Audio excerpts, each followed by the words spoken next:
स्वागत है। वारिस साहब, शुरुआत आपसे कर रही हूं। आपने सुना होगा क्या अभी दानिश साहब कह रहे थे, वो ये कह रहे थे कि आप चाहते ही नहीं है कि मुसलमान पढ़ लिख ले। जिस दिन उसने पढ़ लिख लिया उस दिन आपको दिक्कत हो जाएगी, आप वो बयान नहीं दे पाएंगे, आप मुसलमानों को डरा नहीं पाएंगे, आप मुसलमानों को भड़का नहीं पाएंगे। मदरसों में वो पढ़ाई जो चाहते हैं, अंग्रेजी भी, फिजिक्स भी, साइंस भी, वो पढ़ाई अगर करवाना चाह रही है उत्तर प्रदेश की सरकार तो दिक्कत क्या? ये बिल्कुल सरासर ये झूठ बोल रहे थे।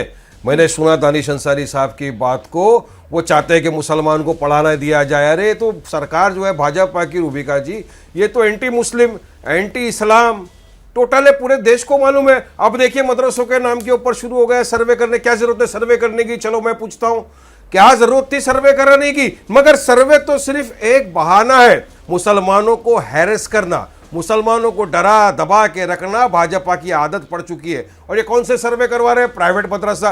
प्राइवेट मदरसा कवर होता है आर्टिकल 30 ऑफ द कॉन्स्टिट्यूशन, जिसने मुझे इजाजत दिया है कि मैं अपने हिसाब से मदरसा खोल सकता हूँ, एजुकेशन इंस्टीट्यूट चला सकता हूँ जहाँ पे बच्चे आके पढ़ सकते हैं। और इनको क्या लगता है सारे मदरसों पे शक करना? अरे भाई, मदरसों से राजेंद्र प्रसाद साहब पढ़ चुके हैं, मुंशी प्रेमचंद जी पढ़ चुके हैं, राजा राम मोहन रॉय जी पढ़ चुके हैं, बड़े बड़े अच्छे अच्छे लोग पढ़ चुके हैं, तो देश के लिए थे। तो क्या ये सबके सब आतंकवादी दिख रहे हैं इनको?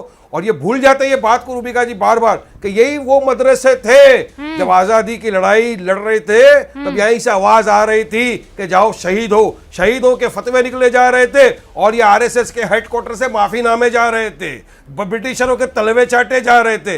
ये भूल गए शहादत को। 1857 1857 का जो म्यूटिनी का वो था, तब तो मदरसे थे ब्रिटिशरों की आंख के सामने, मदरसे थे जहां से जंग लड़ी जा रही थी। मदरसों के बड़े बड़े उलेमाओं ने अपनी जानें गंवाई, शहीद हुए, तब जाके हमारा देश आजाद हुआ है। जब मैं शुरुआत कर रही थी तब इन सारे नाम जो आप गिना रहे हैं उसमें से एक राजा राम मोहन रॉय का नाम तो मैंने भी गिनाया था। तब की बात अलग थी, आज की बात अलग थी। आप भी जानते हैं कि मदरसों में रेडिकलाइजेशन कितना खतरनाक तरीके से, और मैं सारे मदरसों की बात नहीं कर रही हूँ, लेकिन मेजॉरिटी जहां पर, जैसे असम में 3 मदरसे जो पाए गए हैं अलकायदा से उनका कनेक्शन है। अब इस पर आप क्या कहेंगे? आंखें मूंद लें?